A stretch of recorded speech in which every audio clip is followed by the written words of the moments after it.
Hi, I'm Jennifer Hollick with the World War II Research and Writing Center and Ancestral Souls. Today, I would like to talk a little bit about grief and loss as it pertains to the genealogy and military research work that we do and the stories that we write.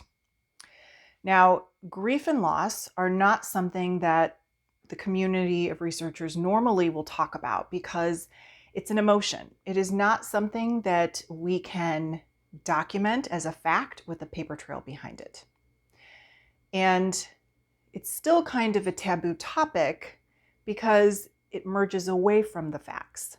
You know, if we feel those emotions, what do we do with it? Well, nobody talks about that really. However, it's been my experience and that of a lot of my clients, and especially the ones that are writing books, that doing this research and really going deep into the stories and into the trauma that our military people had, it brings up emotions within us. Because whether you identify as an empath or not, someone who picks up energy, chances are you're still affected by these stories that you're hearing, by the research that you're doing.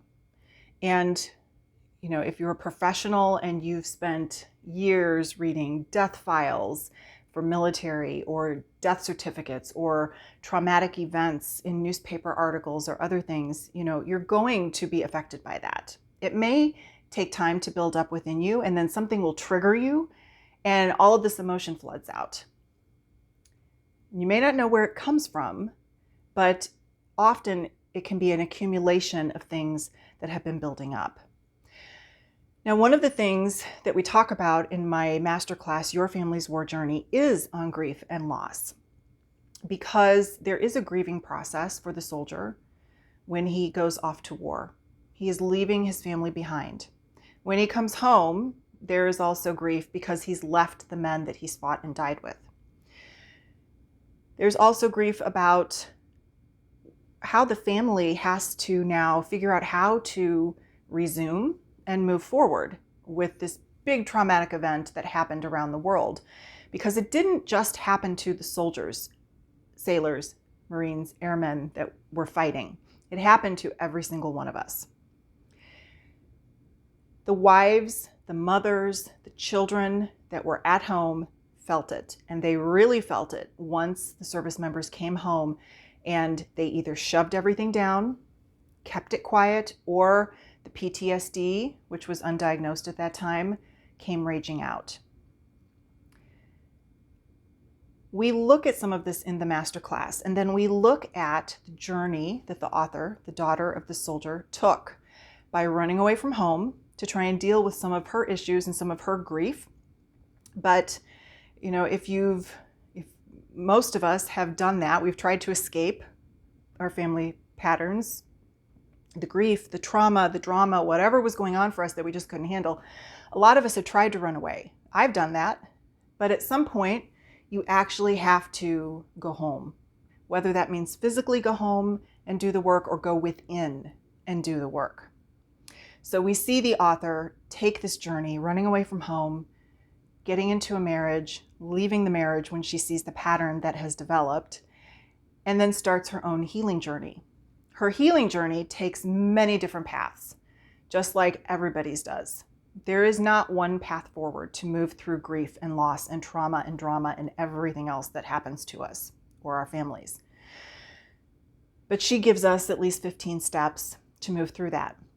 In the masterclass, I give you even more, and we open a safe space to talk about the grief. And the interesting thing about grief is we all carry it from very young age, and it gets locked in our bodies. Some may say it gets locked in our chakra system, especially the root and the sacral chakra and the solar plexus, which is the power center, the first three chakras. When we carry too much of our childhood, our teenage years, and trauma and drama that we've shoved down and never dealt with, it can really mess up our energy system. It can mess up our relationships. It can mess up our lives and create a lot of blocks. A lot of grief is also carried in those chakras and at different spaces in our body, wherever it locked into when it happened. So often when we start to grieve something makes us very sad, we're not only grieving that event that's happening right now, let's say somebody you love has died, It also triggers all the old grief that is still stuck within us. And then it's our choice, always our choice.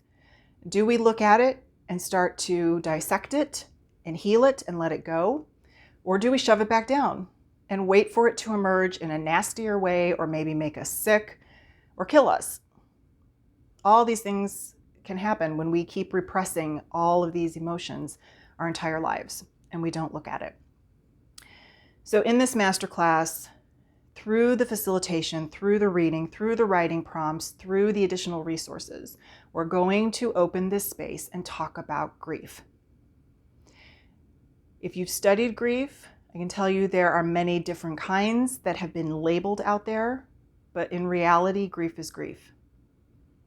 And personally, having walked through a tremendous amount of grief the last 5 years, and having to learn how to take care of myself, which I didn't do very well in the beginning, I have a lot of experience to share, a lot of different resources to share, because again, there's not one path to follow in our healing, in our family lineage research, in the military research, in how to find the patterns that exist that are contained within us. So if you're interested in diving into some grief and loss and learning some tools to expand this space for yourself so that you can heal and you can heal your ancestral lineage, take a look at all of the information on the landing page for this masterclass. I added another video yesterday to give even more details, and ask me if you have any questions. This class is not only transformative, but at this moment in history, as you will start to see over the next couple of weeks, is very much needed, because the entire world has a lot of healing to do.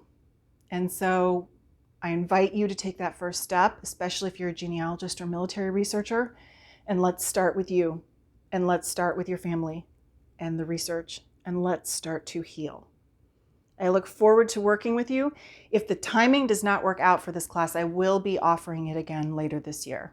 So stay tuned, join my mailing list, subscribe to my YouTube channel, follow me on social media, and maybe we'll see each other in another class.